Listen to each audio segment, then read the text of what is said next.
Moi, j'ai eu ce cachot-moi parfait. Ma fille, elle a 18 ans, elle est à l'université, elle est vierge. Et moi, je contrôle cela. Parce que je l'amène chez le gynécologue. Je le dis pourquoi. Vous l'amenez chez le gynécologue toutes les semaines? Pas toutes les semaines. Je le dis pourquoi. Parce que, parfait. Ce jour, dans le cadre du vendredi relax, ce matin, nous nous posons la question de savoir qu'est-ce qui peut expliquer le fait que nous ayons de plus en plus des femmes vierges qui sont de plus en plus donc rares en mariage. Y a-t-il une explication à ce phénomène? Rosine, pourquoi de plus en plus nous trouvons, il est rare de trouver une femme vierge qui va en mariage? Pourtant, à l'époque, c'était régulier. La majorité de nos mamans, de nos grands-mères font des témoignages du style « Mon mari a été mon premier homme. C'est mon premier homme qui était mon mari. » Et elle te dira que jusqu'à la mort, elle n'est plus jamais allée avec un autre homme. C'est possible, parfait. C'est possible de trouver des filles vierges qui vont en mariage. C'est encore possible. C'est encore possible. Au Cameroun. Ou bien vous parlez du Bangladesh? Non, au Cameroun. Enfin, si je parle je vais parler de quelqu'un que je salue avec tout mon respect, dont la fille est allée en mariage vierge. Cette fille, elle avait 25 ans. Aujourd'hui, elle est... Vous avez quel élément concret de preuve?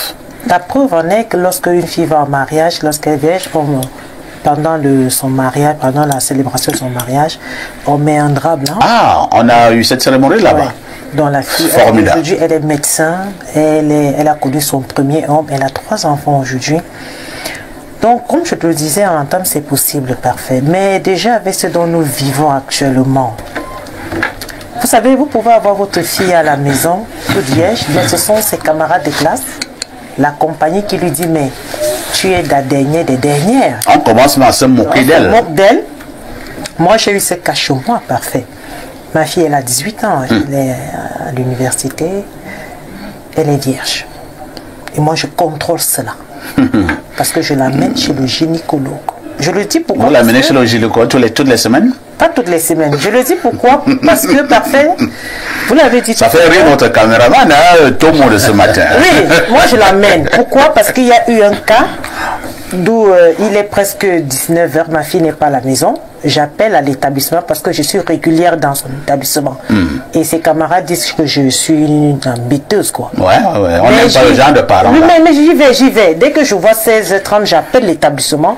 Pourquoi est-ce que ma fille n'est pas à la maison? Puisque vous sortez à 14 h 30. C'est une école de formation. J'arrive, non, il est presque 19 h, ma fille n'appelle pas, il n'y a rien. Je commence à m'inquiéter. J'appelle l'établissement, je dis non, elles sont sorties depuis 14 h 30. Je dis, mais ça, c'est pas sérieux. Ça a failli piquer une crise. Et je suis partie de Ngusto pour Colbison, avec tous ces bouchons que nous vivons. Je suis arrivée à 21 h, j'ai trouvé ma fille avec sa camarade de classe. Je dis, mais il est 21 h, qu'est-ce que tu fais ici? Elle me dit, on cherchait le téléphone de ma camarade de classe. Je dis, mais qu'est-ce que tu me racontes? Parfois, ici, j'ai commencé à la bastonner. Ah bon? Oui. J'ai dit, les clercs sont passés. J'ai dit, je veux la vérité. Et je l'ai pris, j'ai dit, ok, j'appelle le responsable de l'établissement. Le monsieur me dit, non, elles sont sorties depuis. Je dis, ok, cette histoire n'est pas claire. Je dis, donc, je vous amène au CED. Si vous ne me dites pas la vérité, voilà, je vous amène. Voilà, parent. Je l'ai prise. La fille commence à dire, non, maman, c'est que je vais vous dire. J'ai dit, non, je veux la vérité. Effectivement, le téléphone n'était jamais perdu. Elles étaient dans leur balade. J'ai pris la fille, sa camarade de classe qui n'était pas déjà ma fille, mais que je représentais comme maman. Je l'ai amenée chez elle. Sa maman me dit, vraiment, madame, vous ne savez pas ce que vous venez de faire. Cet enfant rentre tous les jours. S'il n'est pas 21, elle ne rentre plus. Je dis, ok, elle ne doit pas entraîner ma fille. Et ça peut t'entraîner de votre fille. Et j'ai dit, à partir de cet instant, je ne veux plus de cette amitié. Oui. Parfois, ici, le lendemain, je suis repartie à l'établissement, d'où j'ai rencontré le directeur des études, à qui j'ai dit, bonjour, monsieur Metamo.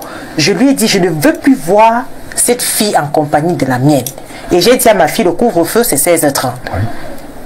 Quel qu'en soit les cas, le professeur dit que le cours revient à 18 h. J'ai dit, je ne veux pas.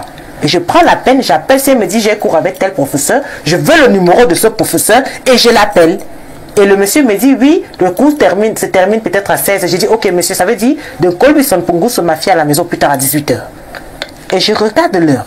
Et quand elle arrive, il est 18h30, 19h, je dis, tu te mets à genoux et tu me dis où tu étais. Donc, elle est dans une école de formation. Oui, oui, oui. Vous la mettez en quoi, je C'est sa fille.